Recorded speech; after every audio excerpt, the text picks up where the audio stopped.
자, 다 들어오셨어요? 예, 됐고. 먼저 이제 토지를 등록하는 절차 지적이라고 있죠. 그러면 객체인 토지가 있어야 되는 겁니다. 그렇죠? 토지. 그래서 아까 토지를 등록하는 기본 단위를 필지라고 했어요. 필지. 이런 한 필지 토지가 있다. 그럼 이 토지에 관한 정보가 있을 거라는 거예요. 정보 중에서 중요한 게 뭐라 했지? 토지 표시상. 토지 표시. 몇 가지?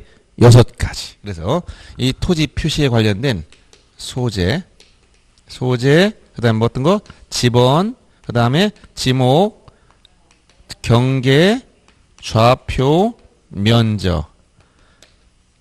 요 6가지를 토지 표시상.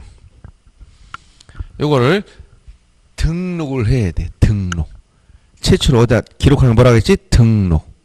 근데 등록할 때 어디다 등록하느냐? 등록하는 장부가 있어야 되겠죠?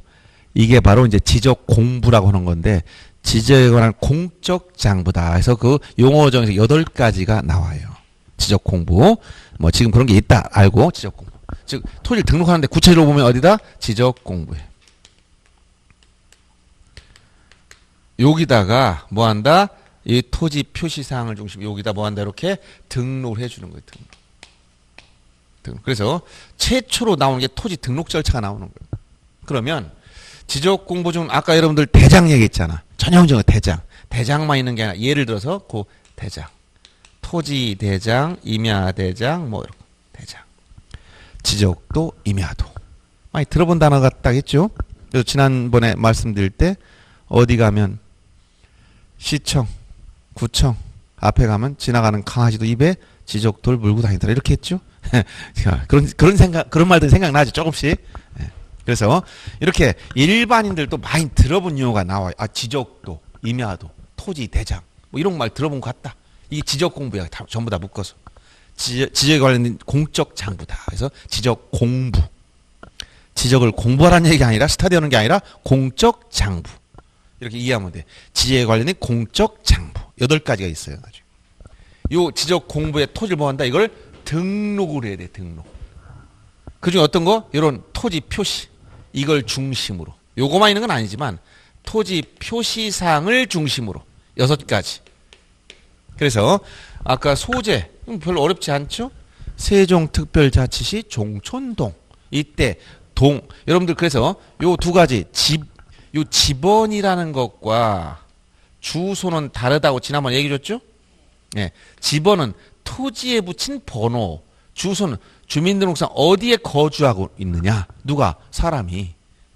그래서 그럼 주소가 나오려면 지금은 이 주소 표기 방법이 과거에는 이 지번 중심 주소를 쓸 때는 그 토지 지번이 나면 그 위에 거주가 있으면 그게 뭐가 돼? 주소가 됐는데 지금은 주소 표기 방법이 지금 도로명 주소로 바뀌었다겠지. 그래서 어떤 위치를 알려면 지번을 물어볼 수 있고 주소인데 이게 바로 뭐로 바뀌었어? 도로명. 이걸 이제 바뀌어서 더 복잡해졌어. 지금같이 내비게이션이 일찌감치 발달하고 스마트폰이 이렇게 일찍 보급될 줄 알았으면 굳이 도로명 주소가 없어도 되는데 이런 걸 나오다 보니까 어디 찾아갈까요? 물어보면 이 사람이 지번과 도로명을 섞어서 얘기해. 그럼 위치가 어딘지 몰라. 한쪽만 딱 얘기해야 되는데 무슨 길, 몇 번째 건물이다. 건물 번호 이게 정확히 나와야 되는데 갑자기 이 지번을 이게 섞어 얘기해버려.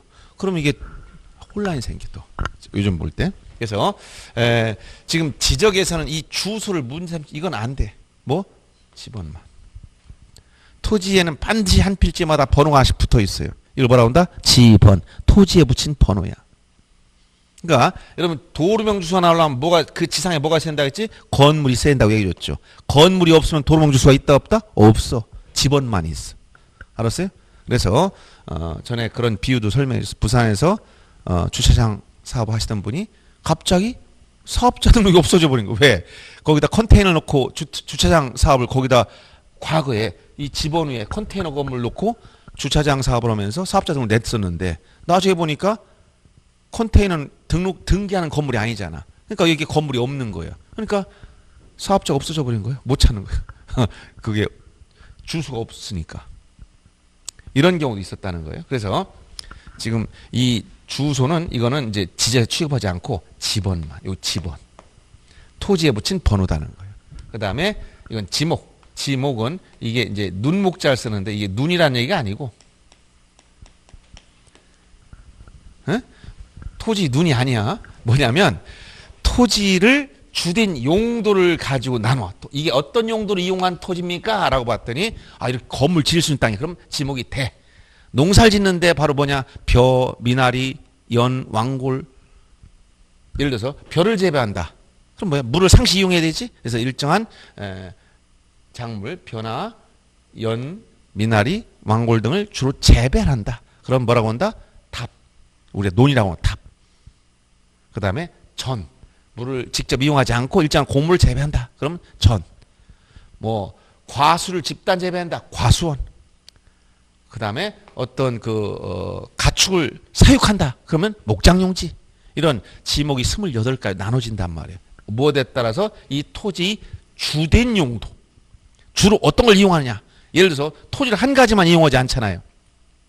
자, 어떤 사람이 내 여기다 전원주택을 하나 줘놨다. 한 필지 땅에 딱 집을 졌어. 그럼 이 주택을 지을 수 있는 땅을 뭐라고 해서 대. 지목은 대. 근데 보니까 여기다 주차 시설도 만들어놨네? 그럼 이게 주차장이냐? 여기다 텃밭도 만들어놨네? 식물도 재배하고 이렇게 집 앞에 이렇게 텃밭을 만들어놨어. 그럼 이건 전. 그럼 대일까 전일까 주차장일까? 헷갈리기 시작하지? 그러니까 뭐에 따라서 주된 용도가 뭐냐? 주된 용. 가장 주된 목적이 뭐냐? 이건 주거용으로 쓰는 거예요, 이거. 알았어요? 그러니까 이런 건 부수적인 거지. 가장 주된 용도에 따라 이런 것들은 지목 설정 안 하고 그냥 대가 된다. 이렇게 얘기하는 거예요. 그래서 토지의 주된 용도에 따라 요거 목이 뭐냐? 토지 용도를 분류한 목록이다. 이런 얘기. 눈이란 얘기는 목록이다. 주된 용도에 따라 분류한 토지 목록. 이걸 쉽게 하면 이걸 지목이라고 하는 거예요. 지금 현재는 28개의 용도로 나눠놨습니다. 28개. 그 다음에 경계는 이거는 지난번에 얘기했듯이 우리가 지상에 있는 뚝이나 담장 등이 아니고 이 토지를 지적공부에 등록하려면 참고로 보세요. 자, 재봐야 한다는 거예요. 요 세 가지는 측량한다 했죠. 경계, 좌표 면적을 재려면 토지를 어디에 도면에 그려야 돼. 이게 뭐야? 지적도, 임야도 같은 도면. 만약 지적도에 저 토지를 위치를 표시해야 되는데 뭘 통해서? 지적 측량을 통해서. 이때 지적 측량한다는 겁니다. 위치에 그려야 돼. 여기다 위치를 한번 경계점 위치를 잡은 다음에 연결해 봤더니 이런 모양으로 나왔다. 그럼 실제 이 토지는 굴곡도 있고 이렇게 곡선형, 높낮이도 있지만 이런 걸 반영하지 않아. 2차원 도면에 그리다 보니까 이렇게 경계점 위치만 잡아가지고 그리고 이걸 연결하면 요게 저 토지 모양이다. 근데 토지를 그대로 그릴 수가 없잖아. 그죠? 도면에 그대로 그릴 수가 없어. 왜 그대로 못 그릴까요? 에? 그렇지. 땅만한 종이가 없잖아. 땅 똑같은 크기 갖다 그렸는데 그대로 못 그리죠. 땅만한 종이가 없는 거야. 이 우리나라만한 종이를 어떻게 만들어? 이 조그만 땅도 못 얻는데. 그러니까 어떻게 돼? 이 토지를 도면에 그리려면 줄여야 돼. 비율로 줄여야 돼. 줄이는 걸 뭐라고 한다? 축척. 이건 실제 거리를 도면상 거리 비율을 줄여. 예를 들어서 1000분의 1이다. 실제 거리 1000이 도면상 1. 1대 1000의 비율. 줄어드는 거예요. 6000분의 1이다. 그럼 6000분을 줄이는 거야. 지역에서는 축척은 총 7가지가 있어요. 일단은 이렇게 이런 걸 1000분의 이런 걸 뭐라고 한다? 이걸 축척이다. 줄을 그렸어. 그러면 도면이 그려집니다. 그러면 이렇게 꺾인 점들이 나와. 이런 것들을 경계점이라고 그래. 도면에서 이 꺾인 점들을 경계점. 경계하다 한 번씩 꺾인 점들. 그 다음에 요 선, 경계점 간을 직선 연결하는 선, 요거를 경계라고 그래. 경계는 요 경계점 간을 직선으로 연결하는 뭐다? 선이야. 어디에 있느냐? 이 경계는 어디에 있어? 지적도 같은 도면 위에 있는 거야. 땅 위에 있는 게 아니야. 땅에다 선 그어봤자 비우면 다 지워져. 없어져. 그러니까 경계는 우리가 뚝이나 담장, 펜스 이런 게 아니고 뭐라고? 지적에서 말하는 경계는 경계점 간을 직선 연결한 선인데 어디 위에 있다? 도면 위에 있는 거야. 도상, 지상에 있는 게 아니라 땅 위에 있는 게 아니라 도상에 있는 선. 이게 경계다. 이런 얘기예요. 그러니까 현실적으로 경계에 대해서는 분쟁이 생깁니까? 안 생깁니까? 생기지. 가보면 우리 임야나 전답 같은 거 보면 과거에 뚝이 이쪽에 있었던 것 같은데 어떻게 홍수가 나고 없어지고 하다 보니까 이게 다시 만들었는데 이상하게 이렇게 될 수도 있고. 그러면 어떻게 돼? 여기 소유자끼리 우리 경계가 옛날에 이쪽에 있는 것 같은데 이 사람은 이게 맞다고 주장할 수 있고 이 사람은 아니다 여기다 주장할 수 있지. 이런 분쟁이 생기면 싸워봤자 해결이 안 되는 거예요. 왜? 지 땅에서 아무리 싸워봐야 결론이 납니까 안 나옵니까? 특히 결론 안 나는 게 뭐야? 땅 싸움하고 종교 싸움. 이거는 이익이 극대화돼 가지고 국가끼리 전쟁하는 게 땅 싸움이고 종교는 신념이 차니까 마음속에 들은 거니까 그거 가지고 논쟁하는 게 바보 같은 짓이야. 다 자기 믿음대로 가는 거니까. 그러니까 자기 소신대로 움직이는 거. 그런 건 논쟁거리가 안 되는 거야. 이런 것들 싸워봤자 해결 안 되지. 그러니까 어떻게 돼? 가장 간단한 방법은 모든 토지에 대한 경계는 국가가 의무적으로 조사해서 지적 공부 중에 도면에 다 그려가지고 가지고 있어요. 예를 들어 요 토지다. 그럼 도면 이렇게 경계 이렇게 나와 있다면 요 선의 경계란 말이야. 요 위치가 어디냐? 이걸 땅에다 표시해줘라. 측량해서. 그래서 해보니까 요게 만약 위치가 요 위치더라. 그럼 요게 확인되는 거야. 그러니까 국가적인 요 부분을 여기에 표시하는 것도 뭐라고 했어 아까? 지적 측량이라고 했지. 토지를 지적공부에 등록할 때도 측량했지만 등록된 경계나 좌표를 지상에 복원시킬 때도 지적 측량하는 겁니다. 이런 걸 뭐라고 한다? 경계복원 측량. 우리가 보통 실무에 경계 측량했다면 이런 걸 얘기하는 거예요. 서로 이웃 간에 싸움이 생겼어. 어떤 집이 그려졌는데 집을 지었는데 나중에 보니까 이렇게 집을 짓고 살고 있는데 어느 날 갑자기 옆집에서 와서 당신 집이 우리 땅 좀 침범했는데 이거 좀 철거하고 땅 좀 내놔라 이렇게 요구할 수 있지. 또 옛날에 오래된 집들은 경계를 정확하게 측량해 짓는 게 아니고 그냥 짓고 살다 보니까 나중에 측량해보면 담장이 우리 집 경계선을 넘어왔다든가 건물 일부가 넘어왔다든가 이런 경우 많아요. 그래서 서로 분쟁이 생겨. 대부분 그냥 살던 사람이 계속 살면 문제 없는데 그걸 처분하고 매매하다 보니까 새로운 사람이 내 경계 어디까지 측량해보자. 측량해봤더니 이 집이 일부 들어왔다는 거야. 그럼 이제 분쟁이 생기잖아. 여기 일부 철거하고 여기에 우리 땅에 들어가 있다고 주장한다면 어떻게 해야 돼? 이땐 측량해봐야 되지. 실제 도면에 등록된 이 선을 그려보는 거예요. 그래서 이런 경우는 우리가 이걸 현황 측량이라는 표현을 써요. 지적 측량 14가지가 있는데 현황 측량. 종류가 많아. 측량도 신규 등록 측량, 등록 전환 측량, 분할 측량 이렇게 해서 총 측량 종류가 많아. 지적 재수사 측량도 있고. 그래서 해보면 과연 재보면 이걸 도면에서 그려보면 과연 이 지적대 그려면 이 건물 위치를 표시해보는 거야. 건물 위치를 보았더니 저 건물이 위치가 이렇게 앉아있네. 표시해보니까 이거는 요 건물이 A 소유 토지, B 소유 토지라고 했을 때 A 소유 건물이 B 땅 침범했네. 보이잖아. 이렇게 하는 걸 지적 현황 측량. 측량해봐야 하는 거예요. 이러고 재봐야. 그래서 이러한 그래서 측량하려면 어디로 가라 했지 지난번에? 누가 한다고 해서 측량은? 얘기 안 했나요? 과거에 지적공사라고 하던 것이 이제 이게 명칭이 바뀌었다. 이제 하간구 국토정보공사. 명칭만 바뀐 거예요. 대부분 지적측량 수행자 속에 이런 국토정보공사하고 등록된 지적측량업자가 있지만 전국적인 조직을 가지고 있는 것은 한국국토정보공사예요. 여러분들 이 시청이나 군청이나 구청에 나가면 민원실에 가면 국토정보공사 직원들이 항시 출장을 나와서 상담해 주고 있어요. 그 공무원들이 아니고 그 국토정보공사 직원들이 거기 출장 나와서 하는 거예요. 그러니까 직접 인터넷으로 국토정보공사에 측량 의뢰도 되고 찾아가도 되고 이런 민원실에 가서 해도 되고 그 사람들이 나와 있으니까. 이렇게 해서 이러한 소재, 지번, 지목, 경계 어디? 요걸 경계라고 하는 거다. 그 다음에 좌표값. 이것은 요걸 이제 이 좌표라는 것은 우리가 이제 이런 그래프를 한번 생각해 보세요. 이렇게 위치라는 것은 요 점의 좌표, 요 점의 좌표가 있다는 거야. 즉 x 좌표, y 좌표가 있다 했을 때 위치를 정하면 여기서 x축으로 3만큼 가고 y축으로 2만큼 왔다. 그럼 3, 2. 이게 이 점의 위치란 말이에요. 그리고 요 점 위치도 x축으로 얼마 왔느냐. 이걸 a점, b점이라면 이것을 예를 들어서 쭉 계산해 보니까 x축으로 6, y축으로 7. 그러면 이 점은 6, 7만큼 이쪽 이동해서 이 점이 정해진 거예요. 그러면 이 두 점이 나오면 어떤 모양이냐? 만약 이러한 모양의 사각형이 있다. 좌표가 주어졌어. 그러면 이 넓이는 자동 계산되는 거죠. 그러면 이 토지도 가까이 경계점 위치가 좌표값이 있다는 거예요. 아주 정밀한 거예요. 지구상의 이 좌표 값이라는 것은 1대1로 대응되는 값이기 때문에 한 점이 정해지는 거예요. 요즘 좌표가 정해지면 요새 북한에서 미사일 좀 발사하고 그러잖아요. 좌표를 딱 입력하고 고기를 입력하고 지구의 어느 지점을 좌표값을 입력하고 미사일 발사하면 그 점에 딱 떨어져야 되는 거예요. 오차 없이 정확하게. 정밀도가 높아질수록 오차가 없는 거야. 알았습니까? 그래서 요 지구의 모든 점들 좌표를 다 가지고 있다는 거야. 좌표를. 근데 여러분들이 예를 들어서 좌표라는 것은 숫자로 나타나는 건데 X좌표, Y좌표. 이 좌표값이 6자리 숫자로 표시해요. 굉장히 정밀하지?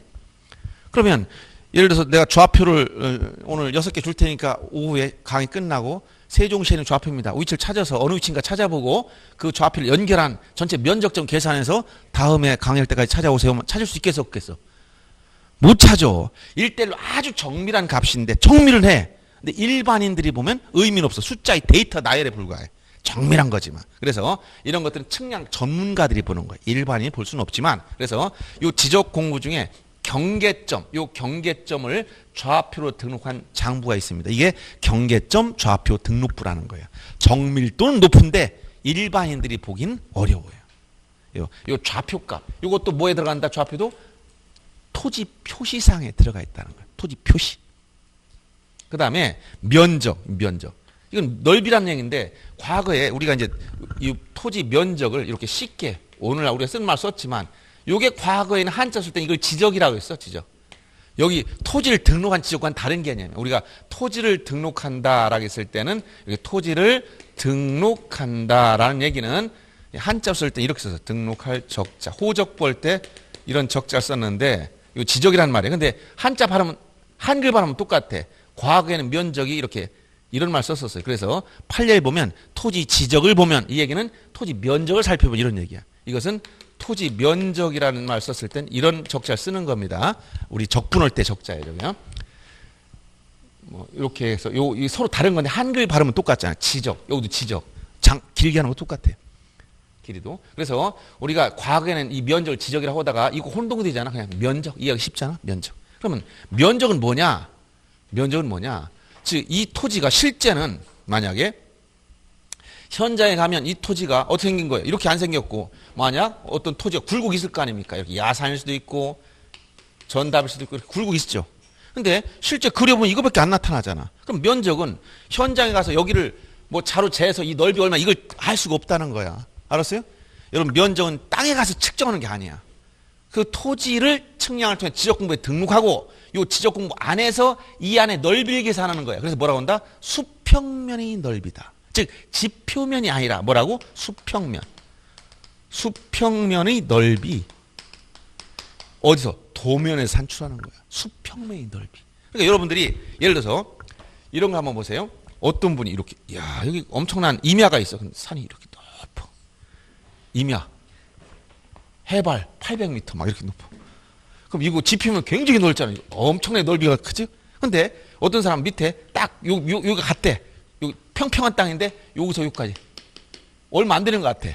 근데 도면에 등록하면 똑같이 이렇게밖에 안 나타나. 그럼 면적 같아달라? 똑같은 거야. 왜? 수평면의 넓이니까. 아무리 굴곡이 있어도 이 지표면을 따라가는 게 아니라는 거예요. 수평면. 어디에? 이걸 측량의 도면에 그려놓고 도면 안에서 이 경계 넓이, 요 안에 있는 면적 넓이가 얼마냐? 요것만 산출한 거예요. 그래서 지적에서 말하는 면적이란 필지 수평면상 넓이. 2차원 지역이라고 이거. 수평 넓이를 뭐라고 한다? 면적. 이렇게 합니다. 그래서 토지 표시상이 이렇게 소재, 지번, 지목, 경계좌표, 면적 6가지를 토지 표시상이다라고 표현합니다. 요걸 등록하는 게 지적의 핵심이야. 그런데 실제 이렇게 6가지 중에서 보세요. 시험 문제 나올 게 뭔가 한번 보세요. 자, 지적공부에 등록할 때 6가지 등록한다 했지? 그러면 소재, 시험 문제 낼 게 있을 것 같아요? 지도 그려놓고 이 위치가 어딜게요? 1. 세종특별자치 종촌동. 2. 서울특별시 서초동. 지리 문제 물어보고 있어? 소재 가지고 문제 낼 게 없죠. 근데 지번에 관련돼서는 지번 부여 방법, 지번 어떻게 만드는지, 그 다음에 지번의 그 표기 방법, 지번 어떻게 표기하는지, 그 다음에 분류, 어떤 방법을 써서 이렇게 하는 종류가 뭐가 있는지, 이런 것이 상당히 중요하다는 거예요. 그래서 여기서 6가지 토지 표시사항 중에 첫째 지번에 관한 문제가 시험에 나온단 말이에요. 그 다음에 지목. 아주 시험 문제 내기 좋아요. 28개의 지목이 있다고 했잖아. 28개나. 주된 용도에 따라 분류했지.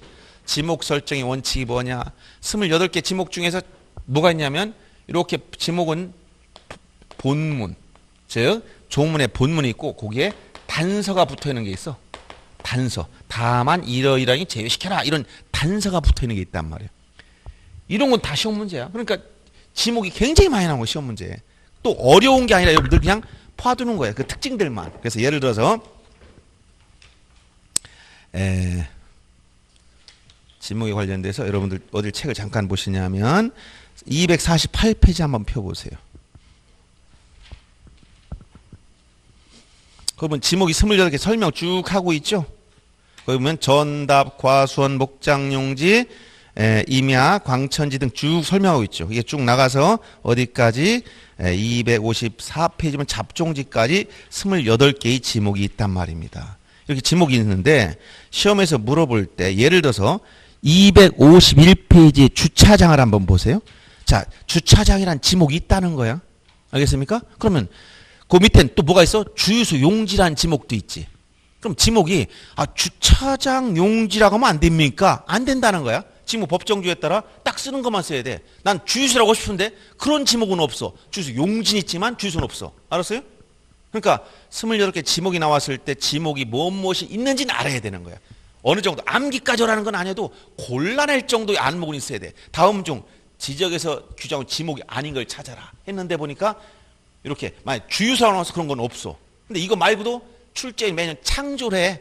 예를 들어서 무슨 저수지, 무슨 뭐 사찰용지 뭐 이런 거 만들어낼 수 있다는 거야. 공항용지 뭐 이렇게 해서. 여기 있는 거 없는 거 정도는 구별해야 되니까 나중에 여러분들이 이런 기본적인 사항 알아야 되는데 거기 보면 251페이지 주차장을 보세요. 자동차 등의 주차에 필요한 독립적인 시설 갖춘 부지와 뭐라고 나왔어? 주차 전용 건축물 및 이에 접속된 부속 시설물이 부지를 우리가 주차장이다라고 지목을 설정하는데 다음 강목이 자 여기서 또 용어 하나 강목 이 강목이 강목 무슨 뭐 각구목이라는 얘기가 아니에요. 여기 이게 왜냐면 나중에 하다 보면 읽다가 강목이 뭐예요 질문하는 사람도 있으니까 제가 얘기하는 거예요. 그 법 조문은 서로 규칙이 있어요. 규칙 제 몇 조 법령 무슨 법률 이렇게 법령이 있고 제 첫째 제일 큰 게 몇 조 제 1조 뭐 신의 성실 원칙 이 법의 목적 이런 게 나오죠. 용어 정의 2조 뭐 이런 게 나온단 말이에요. 조가 나오고 이 밑에 이렇게 1, 2, 3 이렇게 동엽 친 게 있어요. 이걸 1항, 2항, 3항이라고 그래. 그러니까 제일 큰 요게 뭐야? 조가 나오고 그 밑에 하위 이걸 뭐라고 그래? 이걸 분류를 항이라고 그래. 항. 그러면 이 항에 가면 또 뭐가 있을까? 항도 또 세부적인 더 밑에 하위 분류를 또 만들 때가 있지. 그러면 이 항 밑에 그러니까 2항 밑에 1, 2, 3 이렇게 했을 때 이거 또 분류한 거야. 세부 목차가 정해지잖아요. 그러면 조가 나오고 그 밑에 항이 나오고 그 다음에 1호라고 읽어 이걸.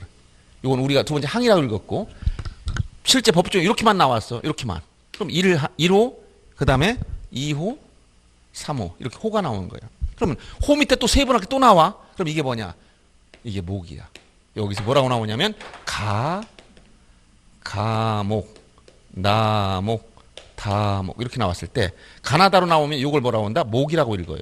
그래서 몇 조, 몇 항, 몇 호, 몇 목. 그러니까 예를 들어서 여기 거의 지금 다음 각 목이라고 나왔지. 가나 이렇게 나왔지. 가나 이걸 목이라고 읽는단 말이야. 목.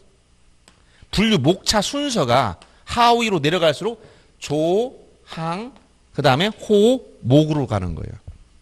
그러니까 이 강목이라는 것은 여기 그냥 요 각각의 목을 볼 때 가목, 나목, 다목 이런 개념입니다. 법 조문은 이렇게 구성이 돼요. 그러니까 여러분들 읽을 때 법조 인용할 때 민법 제 몇 조 몇 항에 따르면 여기도 전단, 후단 이렇게 문장 있을 때 1문, 2문 이런 식으로 또 여기 본문 단서 1항에도 본문이 나오고 여기 끝에 다만 뭐 이런 거 제외한다 이렇게 나왔으면 요건 단서 이렇게 된단 말이에요. 제 몇 조 몇 항 본문에 의하면 이렇게 근거를 대주는 거예요. 여기에 나와 있다. 또 몇 조 몇 항 단서에 의하면 이렇게 근거를 제시해 주는 겁니다. 그래서 이런 용어들은 여기 기본 상식으로 이제 알아두셔야 돼. 그래서 법조문 형식이 조, 항, 그 다음에 호, 목으로 분류 목차가 세부 목차가 하위 목차가 정해진다는 사실 이렇게 알아두시고, 그래서 거기 보면 각 목이라는 것은 이렇게 여기서 첫째 조, 항, 호 다음에 목에 의하면, 각각의 목에 의하면 이런 얘기예요. 각목의 어느 하나에 해당하는 시설 부지는 제외시켜라. 이게 뭐다? 여기 단서 다 많지. 이걸 단서라고 해요. 본문과 단서. 본문이 나오면 단서가 있다는 거지. 이런 단서가 지금 굉장히 중요한 시험 문제예요. 거의 해마다 나오는 것들입니다. 그래서 주차장법 제2조 제1호 2조 다음에 뭐가 있어? 2조 항 다음에 뭐? 2조에 호가 나왔어. 그 다음에 뭐가 나왔어? 목이 있는데 가목 및 다목. 다 가면 노상주차장이나 부설주차장. 그 다음에 자동차 등 판매 목적으로 설치된 물장과 야외전시장. 이건 이 주차장이라는 것은 공간정보의 구축이 관련한 법률에서 인용하되 또 다른 법률 인용했지. 주차장법을 또 인용한 거야. 주차장법을. 그래서 주차장법 제2조 1호에 따른 거 이거. 그 다음에 자동차 판매 목적으로 설치된 물류장이나 야외전시장. 이런 네 가지는 주차장에서 제외한다. 그 얘기는 주차장이 아니다 이런 얘기야. 자동차를 주차해 놨는데 보니까 뭐야? 노상주차장이야. 그럼 도로 옆에 선을 긋고 차를 주차해 놨어. 그럼 뭐야? 도로지게 왜 주차장이냐 이 얘기야. 그거는 주차장이 아니다 이런 얘기예요. 이해됩니까? 그런 개념만 한번 이해하는 거예요. 아, 이렇게 조문이 구성되는구나. 그 다음에 부설주차장. 그래서 부설주차장 중에서 또 가로 안에 보니까 주차장법 제19조 사항에 따른 시설부지 인근에 설치된 부설주차장 또 제외한다. 그럼 여러분들 이런 말 쓸 때 다음은 보세요. 용어 법률용어가 좀 제외한다는데 이 안에 또 제외한다. 이게 뭐가 될까? 제외인데 다시 또 제외? 부정의 부정은 뭐야? 긍정. 그러니까 제외했는데 다시 제외했으니까 뭐야? 또 주차장이 되는 거예요. 이거는. 이런 표현들을 처음에 공부할 때는 좀 어색하지만 좀 하다 보면 익숙해지는 겁니다. 예를 들어서 여기에 백화점이 있다. 이런 백화점이나 이런 사람들이 많이 이렇게 모이는 그런 시설물들은 대부분 뭐가 있어요? 주차시설이 있어야 되겠지? 그럼 여기다 주차장을 만들었어. 뭐라고 표현한다? 부설주차장이라고 있어. 예를 들어서 그럼 이 백화점에 딸린 부설주차장은 여기에 판매했으니까 대가 된단 말이야. 이건 뭐가야? 주차장이 아니라 주인지 뭐 여기 포함된 거니까 뭐가 된다? 그냥 대가 되는 거야. 그래서 부설주차장은 주차장에서 제외시켜라 했어. 근데 단서해 보니까 또 어떤 말이 나왔다는 거야, 이렇게. 그러나 다만 요 주차 유발시설 부지 인근에 여기에 주차시설이 포화가 돼서 주차할 데가 없는 거야. 사람은 계속 몰려드는데. 그래서 어디 부지를 찾다 보니까 큰 도로가 없어서 이 안쪽에 빈 공터가 있어. 이걸 매입해서 이것도 A 백화점 부설 주차장이라고 했을 때 그럼 이건 뭐냐? 지목이 되냐? 아니라는 거. 이건 인근에 있다. 인근 떨어져 있다. 그럼 독립적이다. 그럼 뭐야? 이건 주차장이 된다는 거야. 무슨 얘기 알겠어요? 이런 표현들 다시 이렇게 주차에 필요한 이러한 독립적인 시설을 갖춘 부지 또 여기 이런 그 새로 개발된 주차 전용 건축물들이 많이 건축되죠. 중간중간에 주차 빌딩이 생긴단 말이야. 그럼 지목이 뭐라? 원래 주차장이야. 그런데 이렇게 아까 노상주차장이나 부설주차장이나 물류장이나 야외전시장은 이건 백화점에 딸린 부설주차장이지만 지목은 주차장이 아니고 뭐라는 거야? 대가 된다는 거야. 여기 붙어 있으니까. 근데 인근에 요 주차 유발설물 부지 인근에는 이 부설주차장은 제외시키는 다시 제외해라. 이게 뭐야? 주차장이다 이 얘기는 거예요. 이렇게 법 조문의 내용을 이렇게 한번 이해하면 아 이게 어떤 말인가를 알 수 있는데 처음 공부할 땐 헷갈릴 수는 있어요. 그래서 이렇게 제가 여기서 보여주고자 한 것은 여러분 법 조문을 읽을 때 이렇게 법률의 기본 구성, 조문의 구성이 조, 항, 호, 목으로 하위 목차가 구성된다는 사실과 각목이라는 것은 각각의 목을 얘기하는 거야. 가목, 나목, 다목 이렇게 인용할 때는 어느 하나만 인용할 때는 가목에 따르면 이렇게 하지만 각목에 따르면 이거 각각 이 목을 얘기하는 거란 말이야. 이 조문의 목차 구성을 얘기한다는 거예요. 그래서 이렇게 이제 여기서 보시다시피 뭐가 있어요. 이렇게 본문이 나오는데 여기 단서가 붙는 이게 중요한 거란 말이에요. 여기서 지목 28가지 중에 뭐가 있다? 이 단서가 붙는 게 거의 절반이야. 그러니까 단서 시험 문제 자주 나온다. 나중에 보면서. 근데 지목이 어렵지는 않아요. 여러분 읽어보면. 예를 들어서 앞에 전, 답, 과수원 이런 거 굉장히 간단한 거 같잖아요. 그렇죠? 그래서 여러분 248페이지 보세요. 전 하면 어떻게 나와서 우리가 전하면 밭전자니까 밭이야. 근데 지목은 전이라고 그래. 전답 과수원 우리가 농지라고 그래. 농지란 지목은 없어요. 전답 과수원 이런 것만 있단 말이에요. 그런데 저는 물을 상시로 이용하지 않고 곡물 원예작물 과수를 뺀 원예작물. 그래서 왜 과수를 빼느냐? 밑에 과수라는 지목이 따로 있으니까. 근데 실제 출제할 때는 뭐라고 한다? 과수를 포함? 이런 식만 낸단 말이에요. 지문에. 그럼 이제 넘어가는 거예요. 이런 데서. 살짝씩 바꿔놓는단 말이에요.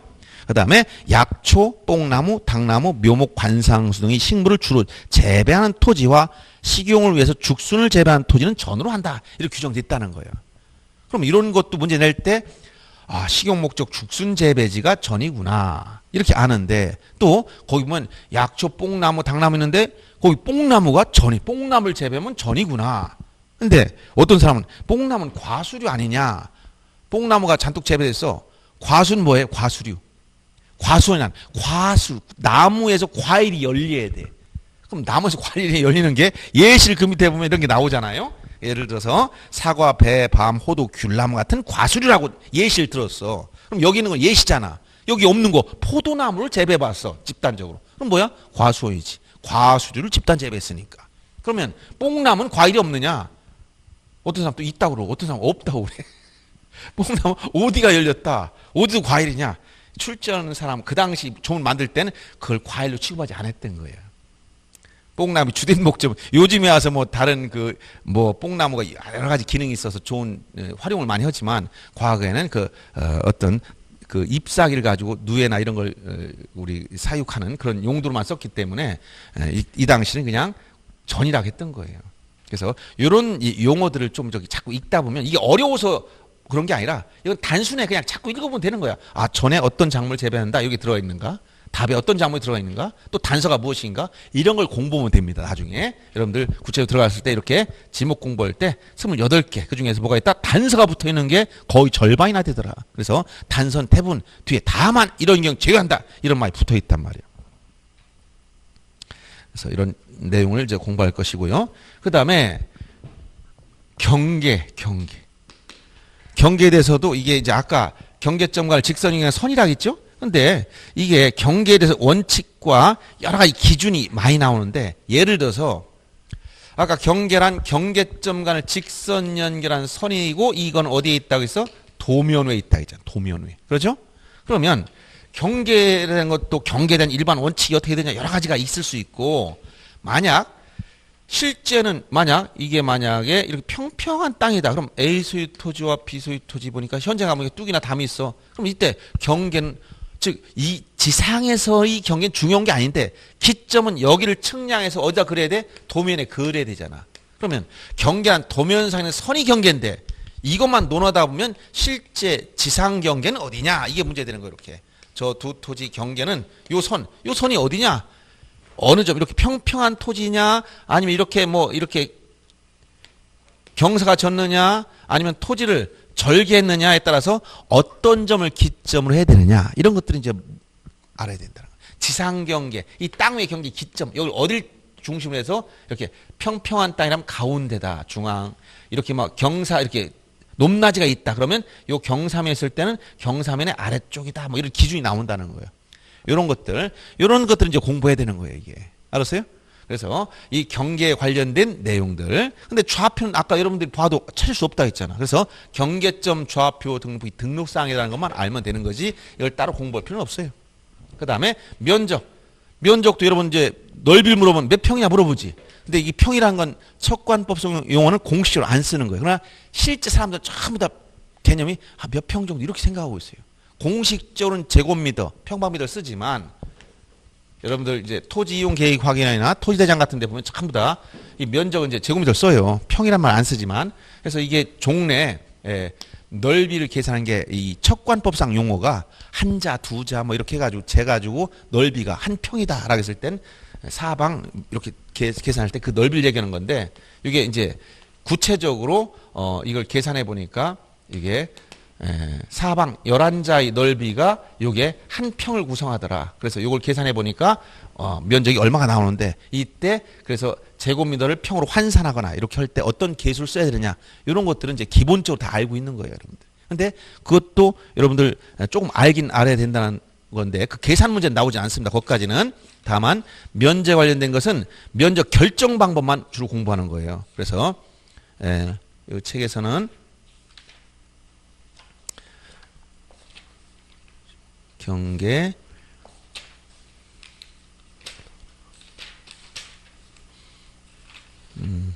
예를 들어서 258페이지 면적에 관련된 게 257페이지 쭉 나와 있죠. 그래서 면적이란 것은 이제 지금은 어떤 단어를 쓴다고 이렇게 미터법을 써서 제곱미터를 쓰는데 이걸 만약에 산출했던 누가 면적을 산출할까요?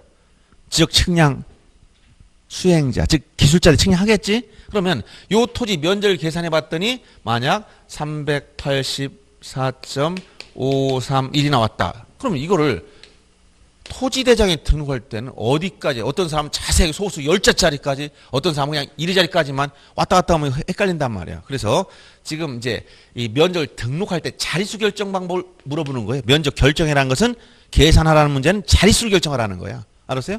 그래서 만약에 이게 1200분의 1의 지적도다. 그럼 도면이라면 이땐 여기까지만 계산해라. 근데 500분의 1이다. 그러면 축척이 1200분의 1과 500분의 1 어디가 큰 축척이야? 네? 이게 큰 거예요. 이게 작은 거고 축척 분모가 클수록 더 많이 축소한 거니까 작은 축척이라고 하는 거예요. 그래서 지적에서는 제일 큰 게 500분의 1부터 6000분의 1까지 총 7가지 이 사이에 다 배열되어 있는 거예요. 이게 제일 크고 이게 작은 거란 말이에요. 알았어요? 그래서 이런 축척에 따라서 면적이 차이가 있다. 그러면 만약 이렇게 1200분의 1000단위 넘어갈 땐 여기까지만 등록해. 그 다음에 이럴 땐 소채자 여기까지 더 등록해. 왜? 정밀해야 되니까. 그러면 나중에 여기까지 등록할 땐 이걸 어떻게 처리할 거냐? 여기까지 등록할 땐 이걸 어떻게 처리할 거냐? 이걸 끝수, 즉 단수. 끝단자를 쓰는 거예요. 요 처리 방법을 물어보는 거예요. 이런 것들을 이제 공부할 때 좀 약간 일반적인 방식과 다른 거. 우리가 뭐 반올림한다, 뭐 버린다, 올린다 이런 게 아니고 뭐 545위법이다 이런 특수한 얘기를 할 겁니다. 이것을 우리가 이제 면적 결정 방법에서 공부하게 되는 거예요.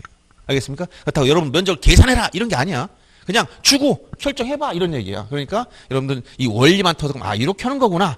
요거만 알면 되는 거예요. 원리만. 그렇다고 해서 이게 면적 계산해서 계산기 두드리는 게 아닙니다. 지적은 계산기 쓸 일이 전혀 없어요. 그냥 이렇게 단순하게 이제 545 방법이나 이런 특수한 그런 방법을 나중에 정리해주면 되겠다. 그러면 토지를 처음에 어떻게 했어? 먼저 지적 공부에 등록했어. 어떤 거? 이런 사항을 중심으로 토지 표시를 중심으로 등록했어. 그러면 한 번 등록했어. 이 토지 등록하면 아까 봤듯이 이게 세종특별자치시 자 여기 종촌동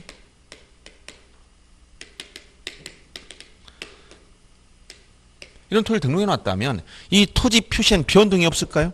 변동?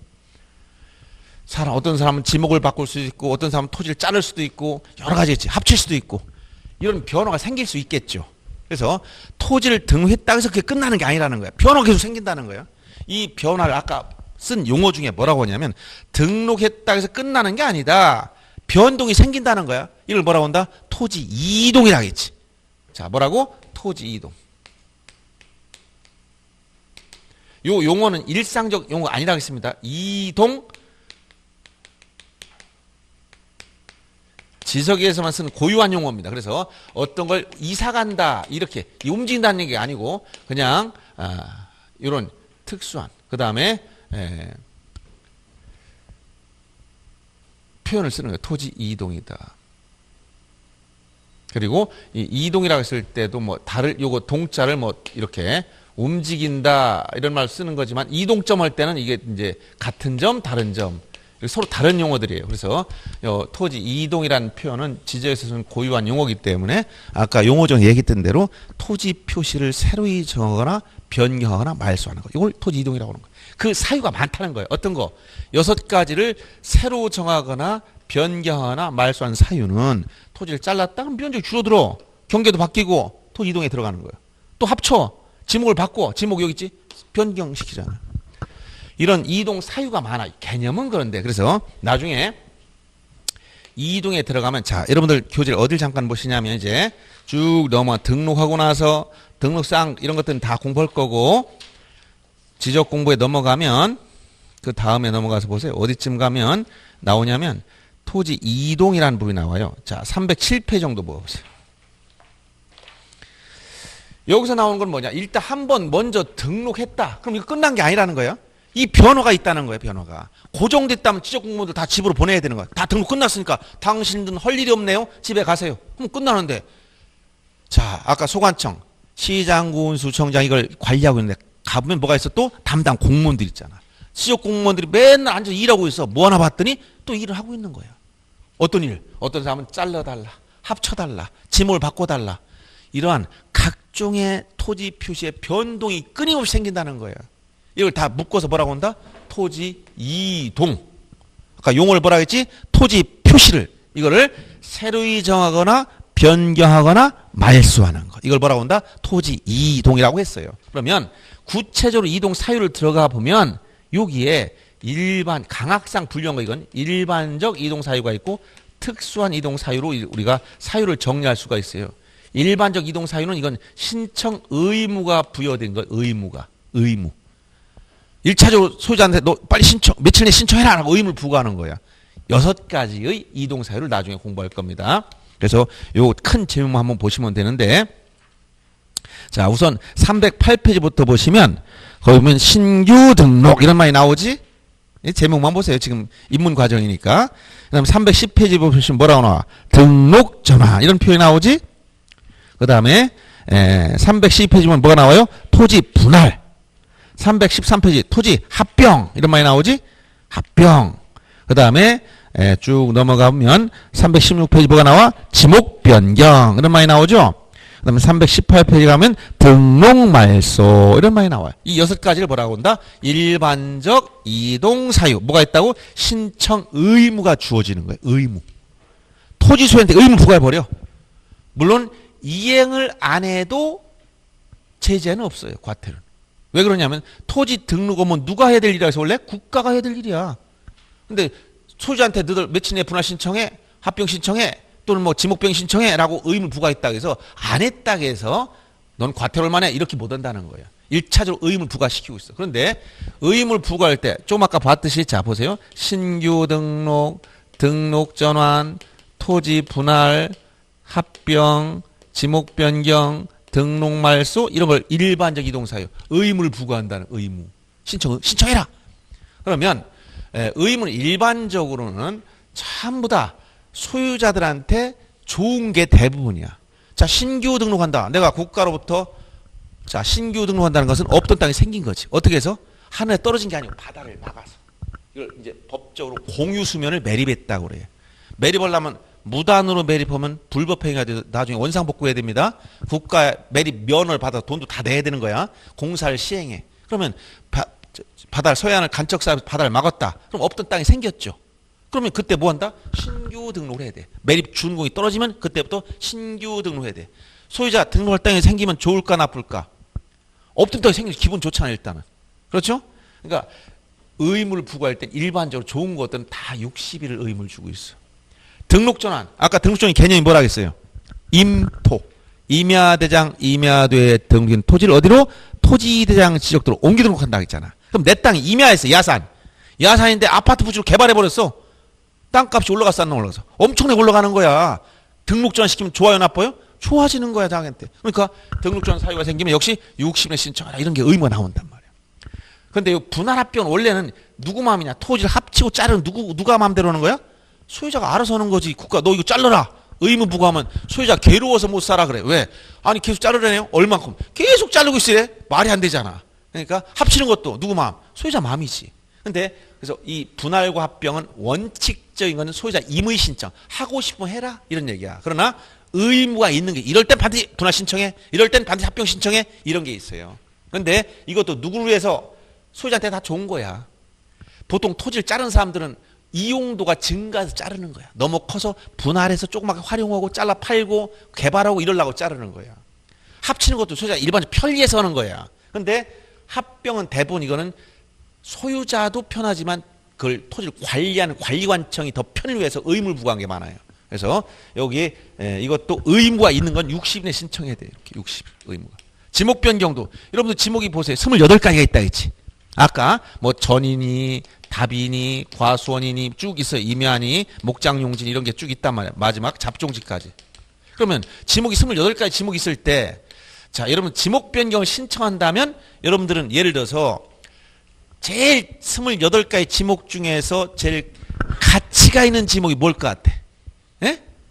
뭐 이건 공부 안 해서 상식적으로 이런 건물 질 수 있는 땅 이게 좋지.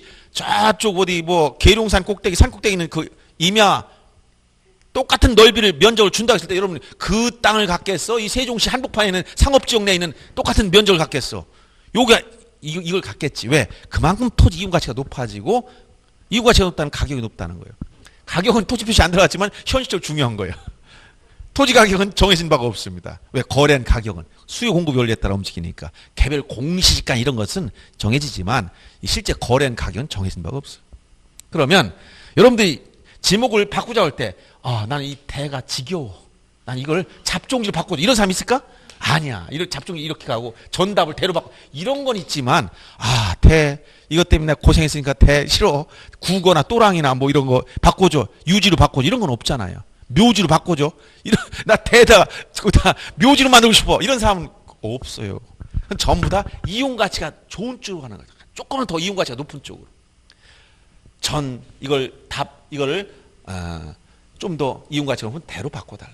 이런 식으로 전부 다 지목 토지 이용도가 더 활용도가 높은 쪽으로 요구한단 말이에요. 그러니까 이런 지목 변경 소유자한테 좋은 거야 나쁜 거야? 좋은 거지. 그러니까 이것도 의무가 있으면 60일에 신청을 하는 거예요. 그렇죠? 그 다음에 등록 말소. 아까 등록 말소란 건 등록된 토지가 아까 신규 등록 반대야. 이거는 바다를 박아서 없던 땅이 생겼어? 그럼 등록 말소는 뭐야? 있던 땅이 없어졌어. 그럼 있던 땅이 왜 없어질까요? 갑자기 자랐더니 없어졌냐? 이런 건 아니야.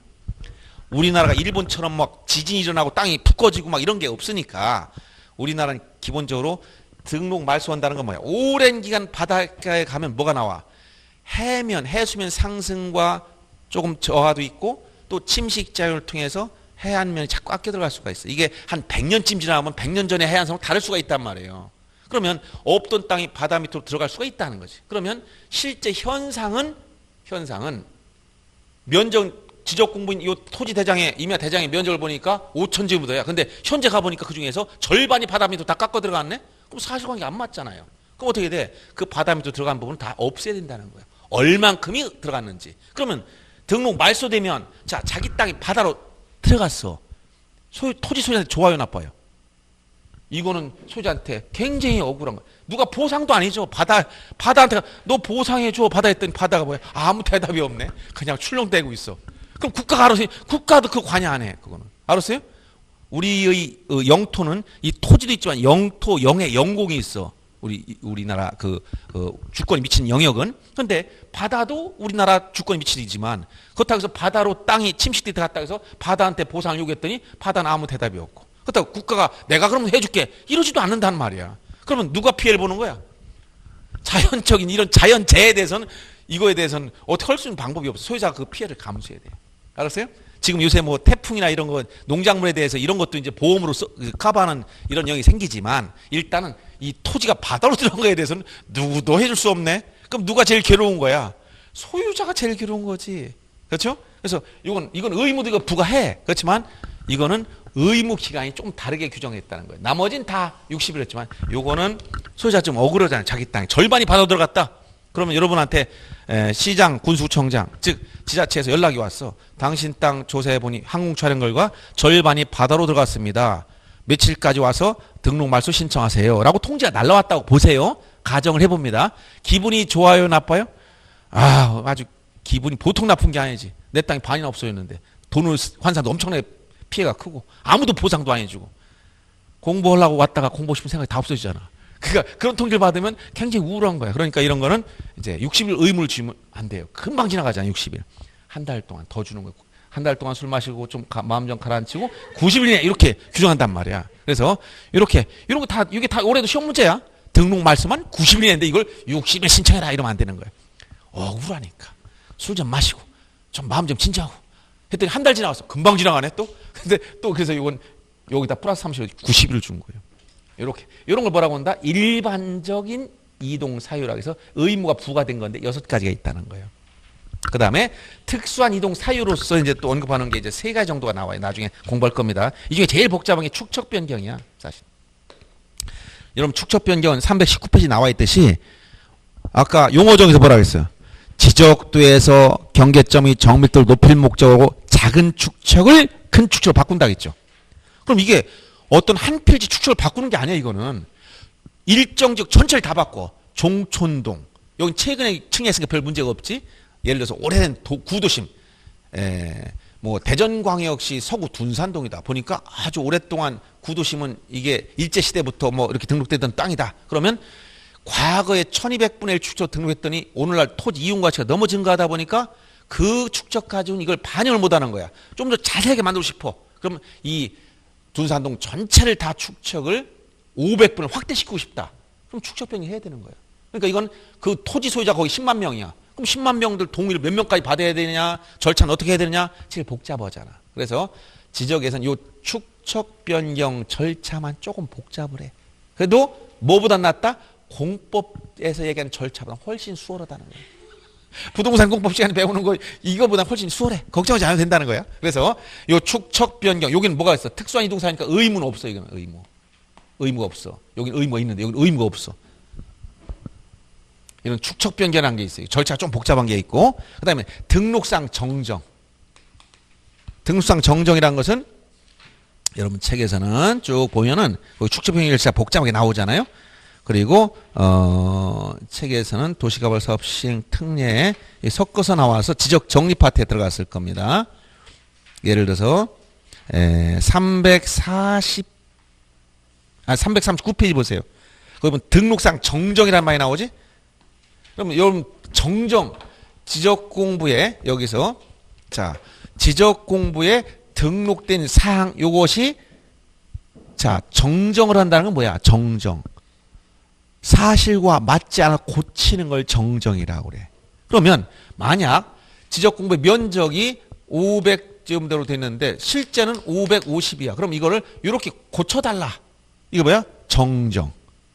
알았어요? 정정. 면적이 사실과 맞지 않아 고쳐달라. 이걸 뭐라고 한다? 정정. 그럼 이 면적도 뭐야? 토지 표시니까 토지 표시 6가지 면적을 고쳐달라. 뭐야? 토지 이동. 지적 공부 등록된 내용을 고쳐달라는 거예요. 이 중에 담당 직원들이 즉 직권을 고칠 수 있는 게 있고 신청해서 고칠 수 있는 사유가 나눠져 있어요. 그리고 토지 이동은 아니지만 지적 공부에 소유자가 들어가 있다 보니까 소유자 표시도 잘못되어 있으면 고쳐달라 할 수 있는 거예요. 그래서 등록상 정정 중에서 토지 표시를 정정할 때는 이건 토지 이동이 된다는 거예요. 그 다음에 또 하나 뭐가 있냐면 도시개발 사업을 실시한 경우 특례라는 게 나와요. 그건 어디 나오냐면 여러분들 책에 보면 331페이지 보세요. 도시개발 사업 등 실시 지역의 토지 이동 신청 특례 이렇게 나왔지. 예? 요것도 특수한 이동 사유예요. 도시개발 사업 시행. 요걸 전체를 뭐라고 한다? 이걸 일반적 이동 사유와 특수한 이동 사유를 묶어서 토지 이동이다라고 표현한 거예요. 그럼 요거 참고로 도시개발 사업 시행 관련해서 앞으로 여러분들이 요 세트 메뉴로 같이 따라갑니다. 세트 메뉴. 뭐냐?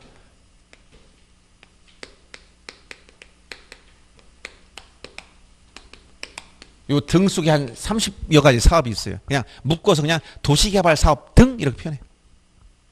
도시개발 사업 등을 실시했으면 용어가 이제 지적 확정 측량, 지적 측량 중에서 지적 확정 측량이라는 게 있어요. 이걸 꼭 해야 돼. 그리고 지적 공부 중에 경계점 좌표 등록부를 의무적으로 만들어야 돼. 경계점 좌표 등록부 작성 비치. 자, 요게 세트로 따라다니는 거야. 도시개발 사업 등 지적 확정 측량 경계점 좌표 등록부. 이건 그냥 자동으로 따라오는 거야. 자, 우리가 저기 이런 햄버거나 이런 걸 먹으러 가면 거기 세트 메뉴가 있잖아. 보면 자, 시켰더니 치킨 하나 했더니 거기 뭐 나와? 감자튀김 하나 나오고 또 무슨 음료로서 무슨 사이다나 콜라 뭐 하나 이렇게 해서 세트 메뉴 이렇게 나오는 게 있죠? 똑같아. 그냥 세트 메뉴야, 세트 메뉴. 같이 따라다닌다. 이렇게 생각하면 돼. 요거 어떤 거? 도시개발사업 등 실시. 등 속에 농어촌 개발사업 같은 거 다 들어가 있어요. 사업이 많기 때문에 그냥 묶어서 도시개발사업 등. 그 다음에 이런 사업을 하면 측량 도구 중에 경위의란 측량 도구를 써서 지적 확정 측량을 해야 돼. 지적 확정 측량. 그리고 지적 공부 중에 반드시 경계점 좌표 등록을 만들어 놔야 돼. 이게 세트 메뉴로 따라다니는 거야. 처음부터 그냥. 지적 처음부터까지 다 따라와. 도시개발사업 등 실시, 지적 확정 측량, 경계점 좌표 등록부 작성 비치. 세트 메뉴로. 그래서 이렇게 해서 자, 토지 이동을 배우는데 아까 토지 이동을 뭐라고 했어요? 토지 표시를 새로 정하거나 변경하거나 말소하는 사유다. 그 사유 중에 일반적 이동 사유는 신청 의무가 주어지는 건데 대부분 60일만 90일짜리도 있더라. 땅이 바다로 들어 없었을 때 소유자 너무 억울해. 30일 더 준다고 했으니 90일. 나머지 다 60일이네. 의무가 있으면. 그리고 특수한 이동 사유는 소유자 신청권이 없거나 의무가 없는 것들이야. 축척 변경, 등록상 정정, 도시개발 사업을 실시한 경우 특례 문제. 이런 것들을 구체적인 토지 이동 사유라고 해서 배울 거다. 하는 얘기. 아시겠어요? 그래서 이제 여러분들이 이제 제가 딱 보면 이제 요 때쯤에서 이제 뭐야? 실 타이밍이잖아. 지우지 마시고 우리가 공부하다 보면 지금 여러분들 처음 공부한 입장이니까 1시간 정도 50분에서 전후되면 이제 좀 쑤셔서 못 앉아 있어. 그래서 잠깐 또 쉬어야 됩니다. 나가서 조금 쉬시다가 지우지 마시고 이어서 계속 같이 전체 틀을 공부해야 되니까 좀 쉬었다가 하겠습니다.